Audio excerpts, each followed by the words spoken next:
अग्निवास, हम लोग जो हवन करते हैं, वो हवन जब हम करते हैं तो किसी भी दिन जो मुहूर्त बता दें कि पंडित जी उस दिन कर लेते हैं, ऐसा नहीं है। आपको ये देखना होगा कि अग्नि का वास देखिए 3 स्थानों में होता है, आकाश में, पाताल में या स्वर्ग में, पाताल में और पृथ्वी पर।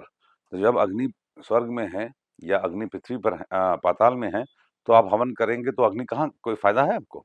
कोई फ़ायदा नहीं है। That is just a wasteful exercise. इसीलिए हवन जब तब करिए जब अग्निवास पृथ्वी पर हो। इसको कैसे जोड़ेंगे आप? तो इसको जोड़ने के लिए आप तिथि की संख्या प्लस वार की संख्या को जोड़ लीजिए और उसमें ए प्लस 1 करिए। जो भी संख्या आए उसमें 4 से भाग दीजिए। अगर रिमाइंडर 0 या 3 आता है तो ही अग्नि का वास पृथ्वी पर है। अगर 1 आता है तो अग्निदेव आकाश में है, स्वर्गलोक में है, और अगर 2 आता है तो अग्निदेव पाताल लोक में है। फॉर एग्जाम्पल, यदि मान लीजिए शुक्ल पक्ष की पंचमी है तो 5, और अगर ये सोमवार को है तो संडे मंडे ट्यूसडे ऑर्डर में अगर देखेंगे तो सोमवार का संख्या हुई 2, तो 5 और 2 7 डिवाइडेड बाई 4 करेंगे तो इसमें से 4 माइनस करेंगे तो बचेगा 3, अर्थात पृथ्वी पे है अग्निदेव। ये तिथि श्रेयस्कर है अग्नि के लिए हवन करने के लिए। अगर यही कृष्ण पक्ष की तिथि होगी तो उसमें 15 और जोड़ लीजिएगा। कृष्ण पक्ष की पंचमी होगी तो क्या होगा? 15 प्लस 5 20 प्लस वार क्या है?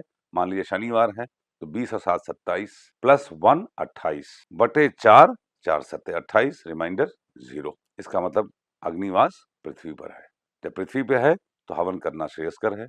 आप लोग रुद्राभिषेक करते हैं, वो रुद्राभिषेक अगर शिव जी प्रसन्न मुद्रा में नहीं है तो कोई फायदा नहीं करने से। तो शिववास मैंने पहले बताया था कैसे जोड़ा जाता है।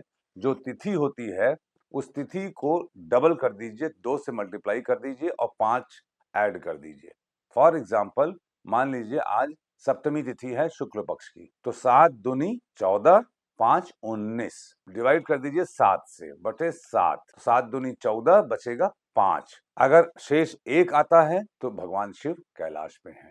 Very nice, very good to do Rudrabhishek. 2 आता है तो भगवान शिव पार्वती जी के साथ प्रसन्न मुद्रा में है आशीर्वाद देने के लिए। वेरी गुड, शिववास रुद्राभिषेक करिए, शिव जी की आराधना करिए, बहुत अच्छा है। 3 आएगा तो नंदी पर है। भगवान शिव जब नंदी पे होते हैं, नंदी उनको बहुत प्रेम करते हैं, उनके लिए उनके अंधभक्त है, मस्ती में रहते हैं, आप पूजा करिए। 4 होगा तो भगवान शिव सभा में है, अपनी प्रजा की सुन रहे हैं, उनके बारे में उनसे बातचीत कर रहे हैं। उस समय मत डिस्टर्ब करिए वरना वो आपसे नाराज हो जाएंगे। भाई सभा में क्या होता है, आपका जब टर्न हो, अपॉइंटमेंट हो, तब बात करिए, नॉट गुड।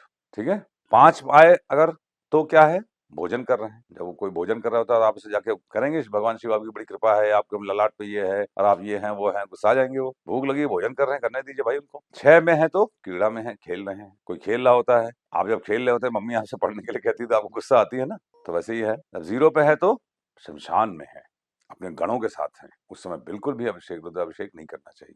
तो इस प्रकार से आप अगर कृष्ण पक्ष है तो उसमें 15 जोड़ लीजिए, मतलब तिथि multiplied by 2 plus 5 divided by 7। अगर शेष बैलेंस 1 आता है गुड, 2 आता है गुड, 3 आता है good, rest all are not good for Rudrabhishek. हर ग्रह का एक नक्षत्र किसी नक्षत्र में होता है तो वो दूसरे नक्षत्र पे लात मारता है, मतलब इट प्रोवाइड्स डिसग्रेस।